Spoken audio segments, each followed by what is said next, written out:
നമസ്കാരം സാർ. നമസ്കാരം. ഇപ്പോൾ ആഗോളതാപനത്തിൻ്റെ കാലം വീണ്ടും വരികയാണ്. അതായത് ചൂട് ഇങ്ങനെ കൂടിക്കൊണ്ടിരിക്കുകയാണ്, കാലാവസ്ഥ മാറിക്കൊണ്ടിരിക്കുകയാണ്. നമുക്ക് എങ്ങനെയായിരിക്കും ഈ കാലാവസ്ഥയെ തരണം ചെയ്യാൻ കഴിയുക? 2024 എന്ന് പറയുന്നത് 2023 ആയിരുന്നു ലോകത്തിൽ ഏറ്റവും കൂടുതൽ ചൂടുണ്ടായിരുന്ന വർഷമെന്നാണ് ലോകത്ത് കണക്കാക്കിയിരുന്നത്. പക്ഷേ 2024 ആയപ്പോൾ വീണ്ടും ചൂട് കൂടിയ ഒരു വർഷമായി, 24 ചൂട് കൂടിയ വർഷമായി കണക്കാക്കി. 1940 മുതൽ 2024 വരെ കണക്കെടുത്താൽ, ഒരു ദീർഘകാല കണക്കെടുത്തു കഴിഞ്ഞാൽ ചൂട് കൂടുന്നതിൻ്റെയും ചൂട് മാറുന്നതിൻ്റെയും കാലയളവിൽ കുറവ് വരുന്നു എന്ന് പറഞ്ഞാൽ, ഇപ്പോൾ കേരളത്തിൽ മഴയുടെ കണക്കെടുത്ത് നോക്കിയാൽ 10 വർഷം കൂടുമ്പോഴൊക്കെ ആയിരുന്നു മഴയിൽ വ്യത്യാസം ഉണ്ടായിരുന്നെങ്കിൽ അളവിൽ വ്യത്യാസം. ഇപ്പോൾ 5 വർഷം കൂടുമ്പോൾ ഇങ്ങനെ കാലയളവ് കുറയുകയാണ്.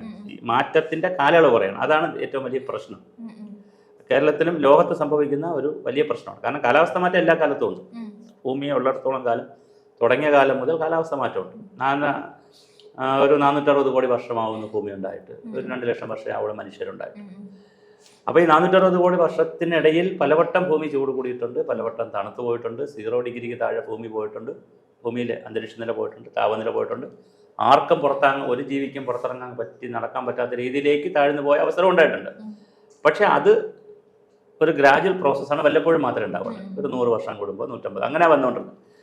പക്ഷേ 2 ലക്ഷം വർഷത്തെ മനുഷ്യൻ്റെ ചരിത്രം എടുത്താൽ, ആ ചരിത്രത്തിൽ തന്നെ ഒരു 17ാം നൂറ്റാണ്ട് മുതൽ 1700 മുതൽ 1780കളിലാണ് ആവിയന്ത്രം കണ്ടുപിടിക്കുന്നത്. അതിനുശേഷം എടുത്താൽ 1700 മുതൽ ഒരു 250 വർഷം എടുത്തോളൂ നിങ്ങൾ. കഴിഞ്ഞൊരു 250 വർഷമായി ഭൂമിയുടെ ചൂട് വലുതായിട്ട് കൂടുകയാണ്. കൂടുന്നതെന്ന് മാത്രമല്ല, അതിൻ്റെ അളവും വ്യത്യാസം വരികയാണ്, വർഷത്തിൽ വ്യത്യാസം വരികയാണ്. അപ്പോൾ ഈ ചൂട് ഇങ്ങനെ അധികരിച്ച് വരുന്നതിൻ്റെ ഭാഗമായി മഴ അധികരിച്ച് വരുന്നു. കുറഞ്ഞ സ്ഥലത്ത് കുറഞ്ഞ സമയത്ത് കൂടുതൽ മഴ. അപ്പോൾ മഴക്കാലം എന്ന് പറയുന്നത് ഒരു പ്രളയത്തിൻ്റെയും വെള്ളപ്പൊക്കത്തിൻ്റെയും ഒരു ദുരിതത്തിൻ്റെ കാലം. മഴ ജസ്റ്റ് ഒന്ന് മാറിക്കഴിഞ്ഞാൽ ഭയങ്കരമായ ചൂട്. ഇപ്പം തന്നെ 2 ഡിഗ്രി ചൂട് കൂടിയിട്ടുണ്ട്. നമ്മൾ ഈ സംസാരിക്കുന്ന സമയത്ത് തന്നെ 2 ഡിഗ്രി ചൂട്, എല്ലാ ജനുവരിയിൽ വരേണ്ടതിനേക്കാൾ 2 ഡിഗ്രി ചൂട് കൂടിയ ദിവസങ്ങളാണ് നമ്മളിപ്പോൾ സംസാരിക്കുന്നത്. ഇനിയിപ്പോൾ ഏപ്രിൽ മാസം വരെ നമുക്ക് പോകണം. ഏപ്രിൽ മെയ് വരെ നമുക്ക് പോയാലേ ഈ സീസൺ നമുക്ക് കൊണ്ടുപോകാൻ പറ്റും.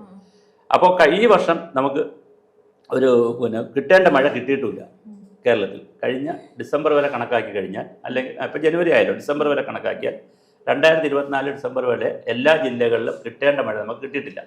പല ജില്ലകളിൽ 20%, 15% ഒക്കെ നമുക്ക് മഴ കുറച്ചാണ് കിട്ടിയിരിക്കുന്നത്. അങ്ങനെ കുറച്ച് കിട്ടിയതിൻ്റെ കുഴപ്പങ്ങൾ ഇനി വരാനിരിക്കുന്നേ ഉള്ളൂ. കാരണം അപ്പോൾ ഒക്ടോബർ നവംബർ മാസങ്ങളിൽ കിട്ടുന്ന മഴ, ആ മഴയാണ് നമ്മുടെ കിണറുകളിലെയും വെള്ളത്തിലേക്ക് ഇവിടെ നിലനിർത്തേണ്ടത്. ആ മഴ നമുക്ക് കുറഞ്ഞിട്ടുണ്ട്. അപ്പോൾ അത് സ്വാഭാവികമായിട്ട് ഇപ്പോൾ വരാൻ പോകുന്ന ചൂടിനെ അത് ബാധിക്കും. ഇപ്പം തന്നെ ജസ്റ്റ് ജനുവരി ആയിട്ടേ ഉള്ളൂ പലയിടത്തും കിണർ വറ്റി തുടങ്ങിയിട്ടുണ്ട്, പുഴകൾ വറ്റി തുടങ്ങിയിട്ടുണ്ട്. ഞാൻ ഇന്നലെ വാമനപുരം നദിയുടെ തീരത്തുള്ളൊരു സ്ഥലത്ത് പോയിരുന്നു, ഒരു പ്രോജക്റ്റുമായി ബന്ധപ്പെട്ട്. നദി നന്നായിട്ട് വറ്റി തുടങ്ങിയിട്ടുണ്ട്. അവിടെ ശരിക്കും വെള്ളം ഉണ്ടായിരുന്ന സ്ഥലമാണ്. ജനുവരി ആയിട്ടേ ഉള്ളൂ. അപ്പോൾ ഇനിയിപ്പം ഏപ്രിൽ മെയ് വരെ കടന്നു പോകണം. ഈ നദികളെല്ലാം, പുഴകളെല്ലാം കടന്നു പോകണം. അപ്പോൾ കിണറുകൾ എല്ലാം ഏപ്രിൽ വരെ കടന്നു പോകണം. അപ്പോൾ വലിയ ചൂടാണ്.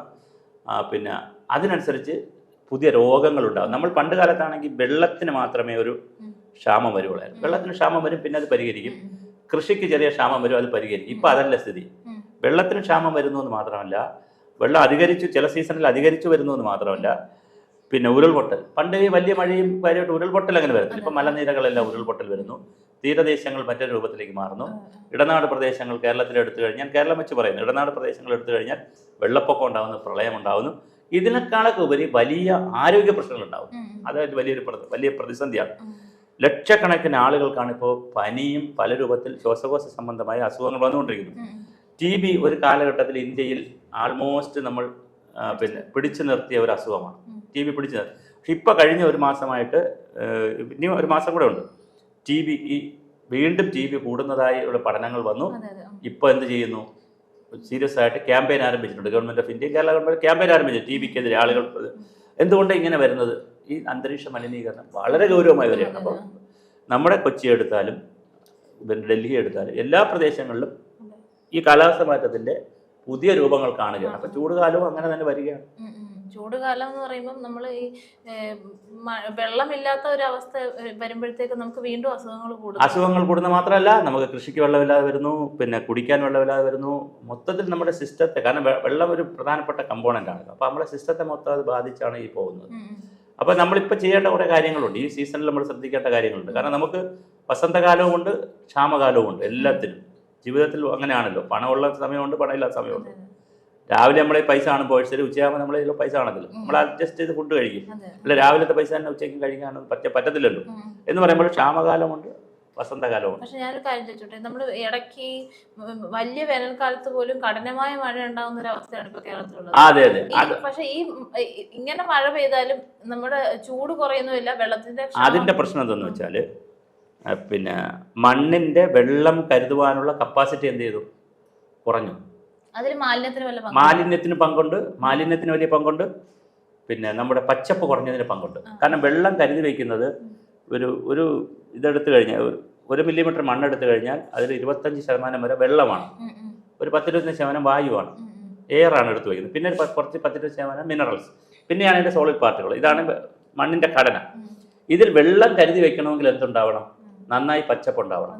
നന്നായി പച്ചപ്പുണ്ടായി ആ പച്ചപ്പ് പൊടിഞ്ഞ്, അതാണ് ഈ വെള്ളം കരുതി വെക്കാനുള്ള ഈ സ്റ്റോറേജ്, ഫ്രിഡ്ജ് എന്നൊക്കെ പറയുന്ന സ്റ്റോറേജ്.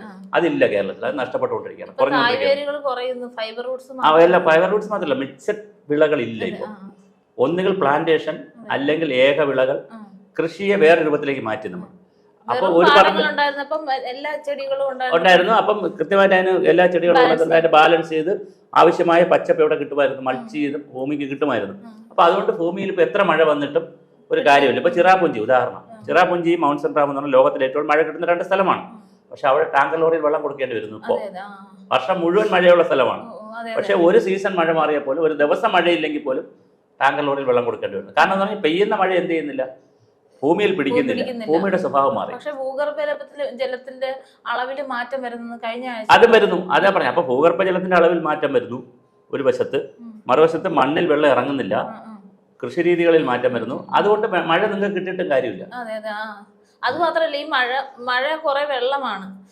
പക്ഷെ ഈ വെള്ളം നമ്മുടെ ഒട്ടും ക്വാളിറ്റി ഇല്ലാത്ത വെള്ളമാണ് ഇപ്പൊ മഴയായിട്ട്. അതുകൊണ്ട് അതിന്റെ പ്രശ്നമുണ്ട്. മഴ വന്നു കഴിഞ്ഞാൽ മഴ വരുന്നു, ആസിഡ് മഴ വരുന്നു, ഭൂമിയിൽ വന്നു കഴിഞ്ഞാലും വലിയ മാലിന്യപ്പെടുന്നു. അപ്പൊ ഞാൻ പറയുന്നത് ജലത്തിന്റെ ശുദ്ധി പ്രശ്നമാകുന്നു, ജലത്തിന്റെ പിന്നെ ക്വാണ്ടിറ്റി പ്രശ്നമാകുന്നു, സീസൺ പ്രശ്നമാകുന്നു. അപ്പൊ നമ്മൾ ഈ സീസണുകളിൽ ഒരു ദാരിദ്ര്യകാലമാണ് എന്ന് മനുഷ്യൻ മനസ്സിലാക്കണം. അതെല്ലാം ഒരുപാട് പ്രശ്നങ്ങളുണ്ട്. കാര്യം മിനറൽ വാട്ടറിൽ പോലും ഒരുപാട് പ്രശ്നങ്ങളുണ്ട്.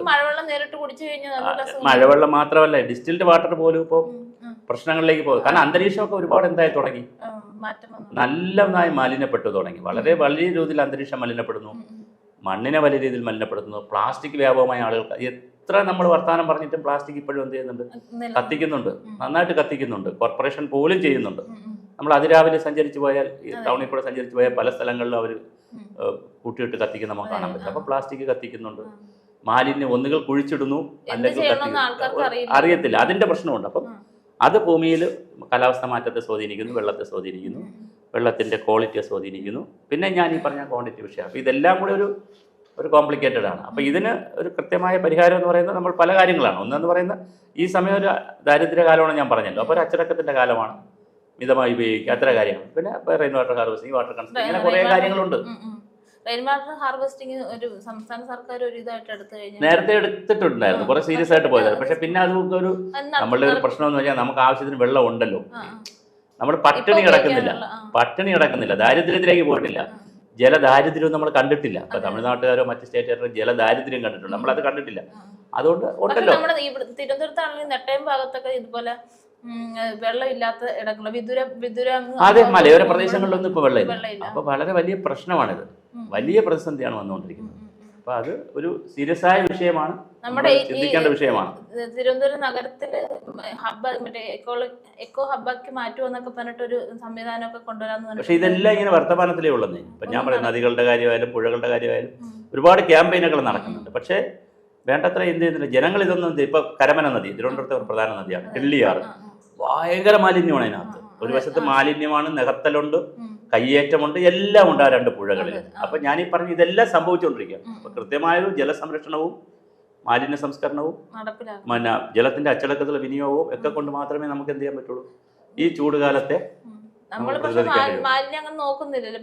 ഇപ്പം ചെറിയൊരു പ്ലേസ് ഉള്ള ആൾക്ക് മാലിന്യം സംസ്കരിക്കുന്ന അതിന്റെ പ്രശ്നങ്ങളുണ്ട്. എന്റെ പ്രശ്നം. അപ്പൊ ഞാൻ പറയും, ഇതിലൊരു സമഗ്രത, ജലവും മാലിന്യവും പരിസ്ഥിതിയും കാലാവസ്ഥാ മാറ്റവും എല്ലാം കൂടെ സമഗ്രമായി കാണുന്ന ഒരു സംവിധാനത്തിലൂടെ ആയിരിക്കും നമുക്ക് മുന്നോട്ട് പോകാൻ കഴിയുന്നത്.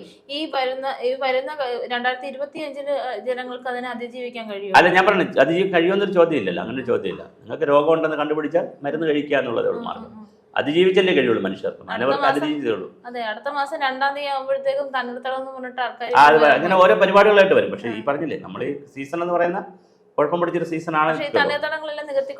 വ്യാപകമായിട്ട് നികത്തുന്നുണ്ട്. അതും ഇതിന്റെ പ്രശ്നമുണ്ട്. ഇപ്പോൾ 10 സെന്റ് വയലുണ്ടെങ്കിൽ 1,60,000 മഴവെള്ളം കിട്ടും. അതുമൊക്കെ വ്യാപകമായി പോകുന്നു. അപ്പൊ ഇതെല്ലാം സംരക്ഷിക്കുന്ന ഒരു കാഴ്ചപ്പാടാണ് നമുക്ക് വേണ്ടത്.